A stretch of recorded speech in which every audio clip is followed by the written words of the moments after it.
Unafanya nini hapa? Mudi, si ulisema utanioa? Kweli unaamini naweza kuoa mwanamke mbaya kama wewe?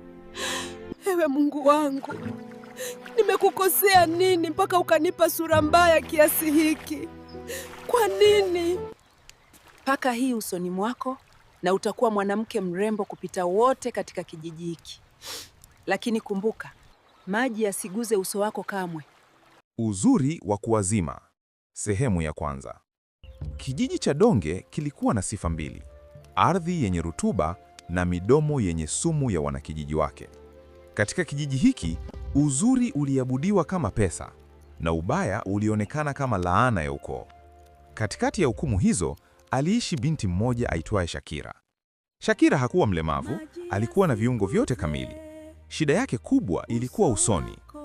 Uso wake ulikuwa umemparara, wenye mabaka meusi na chunusi kubwa ambazo hazikuwahi kuisha, na pua iliyotanuka kiasi ambacho wanakijiji walimpa jina la utani la Shakira pua bomba. Siku hiyo, jua la utosi lilikuwa kali. Shakira alikuwa akitoka kisimani akiwa amebeba ndoo ya maji kichwani. Kila hatua aliyopiga ilisindikizwa na vicheko vya chini chini kutoka kwa vijana waliokuwa wamekaa kijiweni. "Oya Juma," kijana mmoja mrefu alimuitia mwenzake kwa sauti ya makusudi. Hivi lile trekta la kijiji liliharibika au lilibadili njia likapita usoni kwa mtu? Kijiwe kizima kiliangua kicheko. "We jamaa, una dhambi. Huyo si Shakira pua bomba. Inasemekana akikuangalia usiku unaota jinamizi wiki nzima." Shakira alisikia yote. Machozi yalimlengalenga, lakini alijikaza. Alikuwa amezoea, lakini leo alikuwa na matumaini. Leo ilikuwa siku ambayo Mudi, mchumba wake wa utotoni, alikuwa amerudi kijijini kutoka mjini alikoenda kusaka maisha. Mudi hakuwa tu mwanaume, alikuwa handsome wa kijiji. Alipoondoka miaka 5 iliyopita, walikuwa watoto. Alimshika mkono Shakira chini ya mwembe na kumwambia, "Shakira, usijali wanavyokusema. Nikirudi na pesa, nitakuoa wewe tu." Shakira aliweka ndoo nyumbani na kukimbia kuelekea nyumbani kwa kina Mudi. Moyo wake ulidunda kwa furaha. Alimkuta Mudi amekaa barazani, kavaa shati la maua na miwani nyeusi, akionekana kijana wa kisasa. "Mudi," Shakira aliita kwa sauti ya upole, akijaribu kutabasamu, ingawa tabasamu hilo lilifanya uso wake uonekane umezidi kukunjamana. Mudi alishusha miwani yake. Alimtazama Shakira kuanzia miguuni hadi kichwani, kisha akafika usoni. Sura ya Mudi ilibadilika ghafla, kutoka tabasamu hadi karaha. "Wewe ni nani?" Mudi aliuliza kwa dharau. "Ni mimi, Shakira, mchumba wako wa utotoni. Umesahau ahadi yetu." Mudi alisimama na kutoa kicheko kirefu cha dharau. "Shakira, yule Shakira. Nilidhani labda ukikua utabadilika. Kumbe ndio umezeeka kabla ya wakati." "Mudi, lakini uliniahidi." "We mwanamke, hebu niangalie mimi, alafu jiangalie wewe kwenye kioo." Mudi alifoka, akiwapungia mkono washikaji zake waje wamtoe. Unafanya nini hapa? Mudi, si ulisema utanioa? Kweli unaamini naweza kuoa mwanamke mbaya kama wewe? Mimi nioe mwanamke ambaye nikitembea naye watu wanadhani natembea na bodyguard? Ahadi za utotoni ni utoto tu. Toka hapa, unaniharibia brandi yangu. Maneno yale yalichoma kama mshale wa sumu. Shakira alihisi dunia inamzunguka. Mudi, tumaini lake la mwisho, amemkataa mchana kweupe. Shakira alikimbia huku akilia kwa kikwi, akipita vichochoroni ili watu wasimuone. Akaelekea kwenye mto mkubwa ulioko pembezoni mwa kijiji, sehemu ambapo hakuna mtu huenda nyakati za jioni. Alifika ukingoni mwa mto, akaanguka magotini. Alitazama sura yake kwenye maji yale yaliyotulia. Alivyojiona kwenye maji yale ilimchukiza hata yeye mwenyewe. "Mungu wangu, Nimekukosea nini mpaka ukanipa sura mbaya kiasi hiki? Kwa nini?" Shakira alipiga kelele, sauti yake ikimezwa na msitu. "Nimekukosea nini mimi?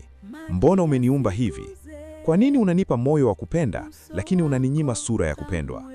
Wanaume wananitema kama ubani ulioisha utamu. Nitakaa hivi hadi lini?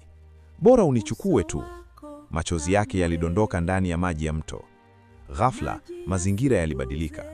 Kelele za ndege na wadudu zilikata. Upepo ulisimama. Mwangaza mweupe, mkali lakini usioumiza macho, ulitokea upande wa kulia kwake. Katikati ya mwangaza huo, alisimama bibi kizee. Hakuwa bibi wa kawaida. Ngozi yake ilikuwa laini kama mtoto mchanga, ingawa alikuwa na mivi weupe pe. Nguo zake zilionekana kusukwa na nyuzi za mwanga. Shakira aliganda kwa hofu. Wewe ni nani? Jini? Bibi yule alitabasamu, meno yake yakiwa meupe yaking'aa. Hakujibu swali hilo. Alisogea karibu na Shakira, mkononi akiwa ameshikilia kibakuli kidogo kiliotengenezwa na udongo mweusi. Paka hii usoni mwako na utakuwa mwanamke mrembo kupita wote katika kijiji hiki. Lakini kumbuka, maji yasiguze uso wako kamwe. Ndani ya kibakuli hicho kulikuwa na unga mweusi mzito unaofanana na mkaa uliopondwa, lakini unatoa harufu nzuri ya asili ya maua ya waridi. Nimesikia kilio chako, binti yangu, bibi alisema. Sura yake ilikuwa na huruma, lakini macho yake yalikuwa na onyonyo kali.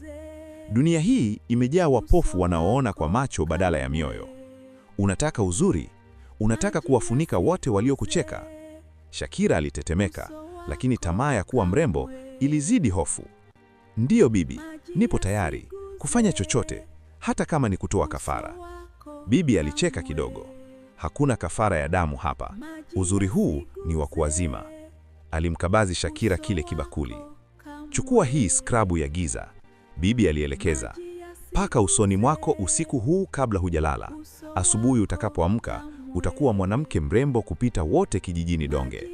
Mudi na wengine wote watapiga magoti kukuabudu. Moyo wake ulilipuka kwa furaha. Alitaka kumkumbatia yule bibi. Lakini bibi aliinua didole, sauti yake ikawa nzito kama radi. Sharti moja tu. Uzuri huu ni adui wa maji. Tangu siku utakayopaka dawa hii, maji yasiguse uso wako kamwe. Hata tonde moja likigusa uso wako, utajuta kuzaliwa. Shakira alimeza matwe.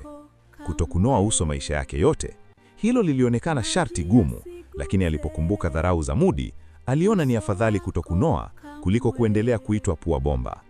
Ninakubali bibi, Shakira alisema kwa haraka, akichukua kibakuli. Alipoinama kutazama ile dawa na kuinua kichwa kumshukuru bibi, bibi alikuwa ametoweka. Alibaki peke yake, giza likiingia. Itaendelea.